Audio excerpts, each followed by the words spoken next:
দশম শ্রেণী অনুশীলনী 3.2 13 নং খ নং অঙ্ক আমরা সলভ করব।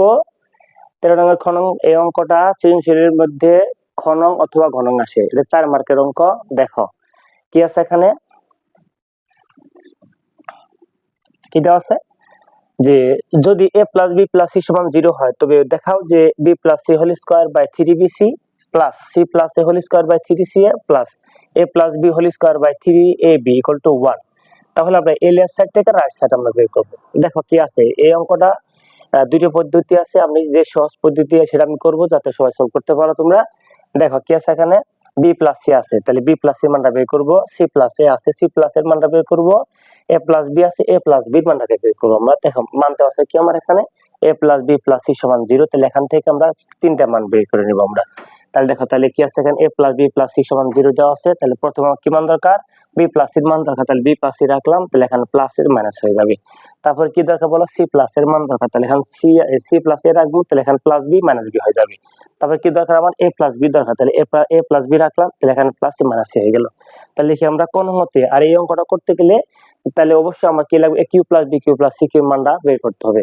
যেহেতু আমরা 13 নম্বর ক নং হতে আমরা কি পাইছি বলো, aq + bq + cq = 3abc পেয়েছি, সেজন্য মান দিয়ে আমি কি লিখলাম, কোন হতে পাই aq + bq + cq = 3abc আমরা পেয়েছি।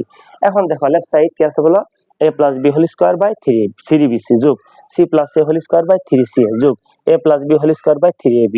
এখন আমরা দেখো মানটা বসাই ফেলি আমরা। এই যে b + c এর মান দেওয়া আছে কত, b + c এর মান দেওয়া আছে কত, আমরা লিখি b + c এর মান দেওয়া আছে কত বলো, b + c এই যে -a, তাহলে -a দিব আমরা, উপরে কি হলো পাওয়ার 2 বাই কত 3bc যোগ c + এর মানটা দেওয়া আছে কত -b উপরে স্কয়ার মাইনাস কত 3ca যোগ a + b এর মানটা দেওয়া আছে কত বলো, a + b - c দেওয়া আছে, উপরে আছে কত স্কয়ার, নিচে কত 3ab।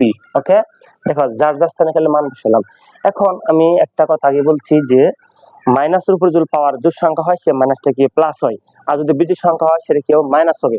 তাহলে এখানে -a উপরে পাওয়ার 2, তাহলে এই 2টা মাইনাসের উপরও আছে, এই 2টা মাইনাস এর উপরও আছে, তাহলে মাইনাসের উপরে জোড় সংখ্যা তাহলে মাইনাসটা কি হবে প্লাস, আবার a কে যদি স্কয়ার করি তাহলে পাবো কত আমরা স্কয়ার হবে, তাহলে প্লাস লেখার প্রয়োজন নাই, তাহলে স্কয়ার, নিচে পাবো কত আমরা বলো 3bc যোগ, তাহলে এখানে পাবো কত আমরা b স্কয়ার, নিচে পাবো কত আমরা 3, এখানে b কে স্কয়ার করলে b স্কয়ার মাইনাস উপরে জোড় সংখ্যা তাহলে প্লাস, তাহলে b কে স্কয়ার করলে পাবো কত আমরা b স্কয়ার, নিচে কি তাহলে 3ca যোগ মাইনাস কে স্কয়ার করলে পাবো প্লাস হয়ে যাবে, c কে স্কয়ার করলে পাবো আমরা c স্কয়ার, নিচে পাবো কত 3ab।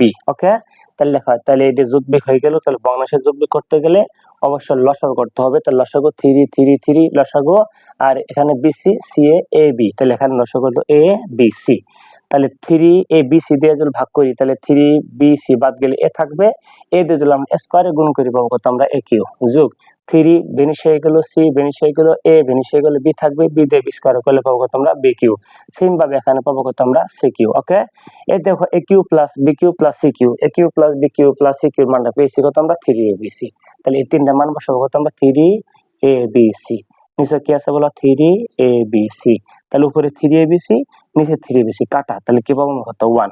তাহলে দেখো তাহলে লেফট সাইড থেকে আমরা কি রাইট সাইড 1 পেলাম, সুতরাং কি লিখবো আমরা লেফট সাইড সমান কত রাইট সাইড শুট। আশা করি সবাই অঙ্কটা বুঝতে পেরেছো।